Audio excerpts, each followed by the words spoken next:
Welcome back to Blue Review. My name is Clinton Yates, BERGMAN. We're here. We're in person. Together. Blue Review, by the way, is presented by Los Angeles International Airport, where changes are arriving daily to help reduce traffic, save travelers time, and transform the travel experience. Okay, so the Dodgers got a big win at PNC Park yesterday, 8-7 comeback win. Couple things to note. Number one, Michael BUSCH made his major league debut. He played DH. He looked a little comfortable at the plate. Number two, comeback win. CT3 goes yard. That was a big time shot.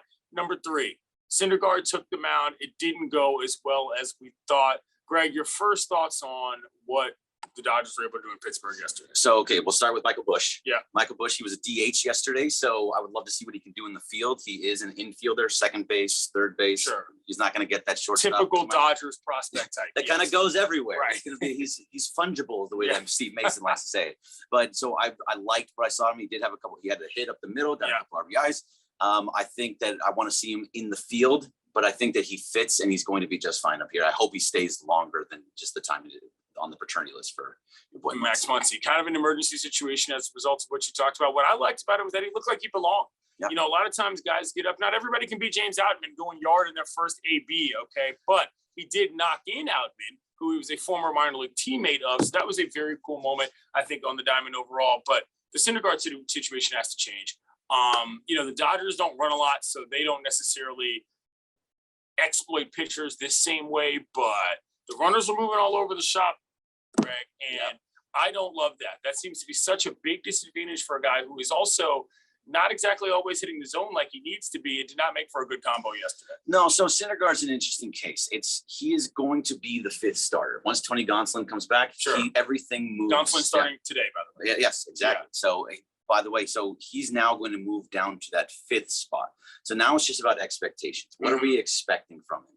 He's now had 5 starts, 3 of them good, 2 of them bad. Sure. So the 2 bad were big bad, 7 runs, giving up a lot. It's the expectations. If he's going to go 6 innings, get me 5 to 8 strikeouts and give up 2, 3 runs, right? Fine. Like that's who you are. That's fine. As a fifth starter, I'm all for it.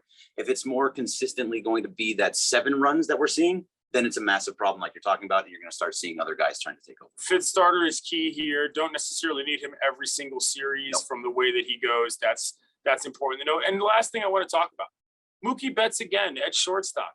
You know, we got to a point where you're looking at ground balls to shortstop. You're not even thinking twice about it. He's just picking them up and bringing them across the diamond. And, you know, we talked about how we don't want him at short because, A, that's just not really what you want to do from an injury standpoint mainly. But, you know, it's a hard argument. If the guy continues to play this well and he continues to be what we'll just call a non-problem, it's going to be pretty hard to pull him off the field, right? And it is. I mean, I've been very adamant about not wanting to get hurt at shortstop. And but we've always said he is such an amazing athlete that of course he can do it. Of course he's the best shortstop on the field. Well, he is that. But you got to start looking at it more in terms of just what actually gives this team the best chance to win. And that's actually where we are right now, is that with Mookie at shortstop, his bat can still stay where it is. You saw how well he did to start the series from the leadoff position. It's not affecting his batting. And if it's not affecting his batting and in fact making him more aggressive as a result of where he is in the game, it's hard to say that this is not going to be a long-term solution, at least until you pick somebody up, because I don't believe the Rojas is going to be the same guy. No, Rojas is not going to be the same guy, and it's not going to be, and Chris Taylor can slide over there, but that's not really been the same guy either. Right. So, yeah, I mean, it gives you the better chance to win overall because you can get a better outfielder out there. Not a better outfielder than Betts, but a better outfielder compared to what your shortstop would be. Right. So I think that's very, very important. And you talked about Chris Taylor, by the way. Yeah. Big day from CT3. Huge day from CT3. Huge day.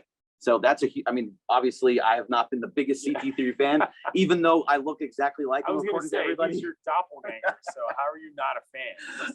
Wake up every morning and think, man, I hate CT3. I mean, I mean, just look what he saw. He had 3 or 4 hits yesterday. Yeah. And he raised his batting average to like 160. Right. No, he's been bad. It was a big day, and it was a big time homer in terms of timing in the game. It wasn't like they were down 8-1 and all of a sudden he hit one that wasn't influential. It was big. Lastly, the bullpen.